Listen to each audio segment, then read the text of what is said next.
অপরাধ। অনেকক্ষণ ধরেই রমেনবাবুর বাড়ির সামনে চেঁচামেচি হচ্ছে। পাড়ার সবাই জড়ো হয়েছে ওখানে। তালা ভেঙে ওনার বাড়িতে ঢোকার চেষ্টা করছে সব। রমেনবাবু বাড়ির ভেতর থেকে হাত জোর করে সকলের কাছে অনুরোধ করছে এমনটা না করতে। তখন পাড়ার কেউ কেউ বলছে, যদি এসব না চান ছোট মেয়েকে বার করুন ঘর থেকে। একটা ছেলের প্রাণ নিয়ে এখন ঘরে লুকিয়ে রয়েছে। অন্যদিকে রমেনবাবুর ছোট মেয়ে রূপা অনেকক্ষণ ধরেই তার ঘরের দরজা বন্ধ করে রয়েছে। রমেনবাবুর স্ত্রী মেয়েকে ডেকেই চলেছে, কোনো সাড়া শব্দ নেই ভেতর থেকে। রমেনবাবু এবার মেয়ের ঘরের সামনে গিয়ে কয়েকবার ডাকলেন, তারপর চেষ্টা করলেন দরজা ভাঙার, পারলেন না। শেষে বাইরের গেট খুলে দিলেন। পাড়ার ছেলেরা ভেতরে ঢুকে দরজা ভাঙল। দরজা ভেঙে দেখা গেল পাখার সাথে রূপার দেহটা ঝুলছে। ওই দৃশ্য দেখে রমেনবাবুর স্ত্রী জোরে এক চিৎকার দিয়ে অজ্ঞান হয়ে গেল। তখনও পাড়ার যারা বাইরে রয়েছে তাদের মধ্যে কেউ কেউ বলছে, ওকে বাইরে নিয়ে আয়, আদৌ মরেনি, মরার নাটক করছে। রমেনবাবু ডিফেন্সে ছিলেন। রিটায়ারমেন্টের পর যা জমানো টাকা ছিল তা দিয়ে কয়েক মাস হলো বাড়িটা করে এই পাড়ায় নতুন এসেছেন পরিবার নিয়ে। 3 মেয়ের মধ্যে 2 মেয়ের বিয়ে দিয়েছেন অনেক বছর হলো। আর ছোট মেয়ে হলো এই রূপা, একটি প্রাইভেট কোম্পানিতে চাকরি করে। ওর বয়স এখন 35। কয়েক বছর আগে ওর একবার বিয়ে ঠিক হয়েছিল, কোনো কারণবশত ভেঙে গিয়েছিল বলে ও আর বিয়ে করবেই না ঠিক করেছিল। এই নতুন বাড়ি তৈরি হওয়ার পর গৃহপ্রবেশের দিন রূপার সাথে প্রথম দেখা হয় প্রবীরের। ক্লাবের ছেলেদের ইনভাইট করা হয়েছিল, তাদের সাথেই আসে প্রবীর। প্রবীরের বাড়ি ওই পাড়াতেই। পেশায় মেডিকেল রিপ্রেজেন্টেটিভ। ফ্যামিলিতে ওর মা আর 2 বোন আছে। ওর বয়স 28। সেদিন দুজনেরই চোখাচোখি হয়। একে অপরকে প্রথম দেখাতে ভালোও লাগে। তারপর থেকে যাতায়াতের পথে দেখা হতো। দুজন দুজনকে দেখে হাসি দিত। তারপর প্রবীর একদিন নিজে থেকেই এগিয়ে যায়, রূপাকে জানায় ও রূপাকে পছন্দ করে, বিয়ে করতে চায়। কিন্তু রূপার ওকে ভালো লাগলেও ও জানতো প্রবীর ওর থেকে বয়সে অনেকটাই ছোট। তাই রূপা বলে দেয় এই সম্পর্কটা হওয়া সম্ভব নয় ওদের বয়সের গ্যাপের জন্য।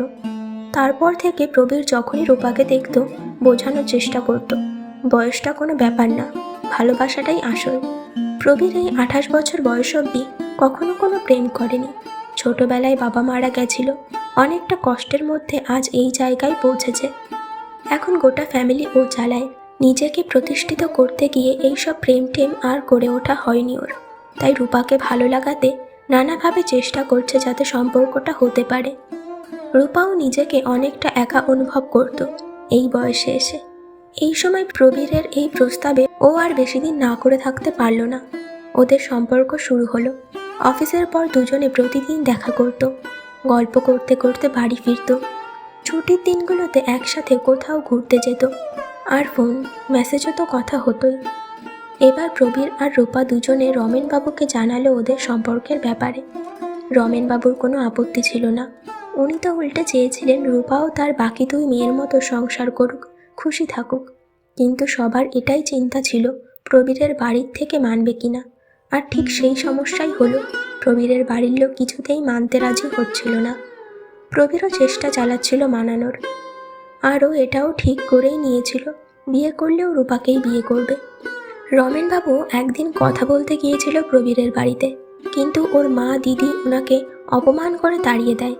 তারপর একদিন রূপার সাথে প্রবীরের দিদি আর বোনের রাস্তায় দেখা হয়। আর ওরাও তখন রূপাকে খুব অপমান করে। তাতে রূপা বুঝেই যায় এই বিয়ের পর কখনোই ওদের মেনে নেবে না ওনারা, কেউই সুখী হবে না এই বিয়ের পর। পাড়ার অনেকেই তখন ব্যাপারটা জেনে গেছিল। তাই রূপাকে দেখলে তারাও টোন টিটকেরই কাটত। রূপাও চাইছিল না প্রবীরকে ওর পরিবার থেকে আলাদা করতে। তাই সবার কথা ভেবে রূপা ওদের সম্পর্ক কন্টিনিউ করতে চাইল না। কিন্তু প্রবীর কোনোভাবেই ছাড়তে চাইছিল না। রূপা ওকে ইগনোর করেই চলছিল। প্রবীর এরপর সুইসাইড করার কথা বলতে থাকে। রূপা অত ব্যাপারটাতে গুরুত্ব দিচ্ছিল না। ভাবছিল কয়েকদিন পর আস্তে আস্তে প্রবীর সব ভুলে যাবে। এখন সদ্য সদ্য বলে হয়তো এমন করছে। তবে তা হলো না। চলন্ত ট্রেন থেকে ঝাঁপ দিয়ে সত্যিই প্রবীর সুইসাইড করে নিল।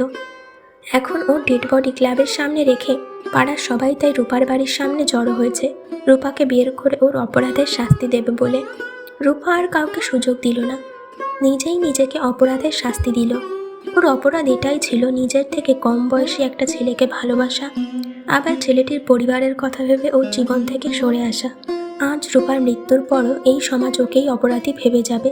আফসোস তো কেউই করবে না, উল্টে ওর মৃত্যুতে খুশি হবে।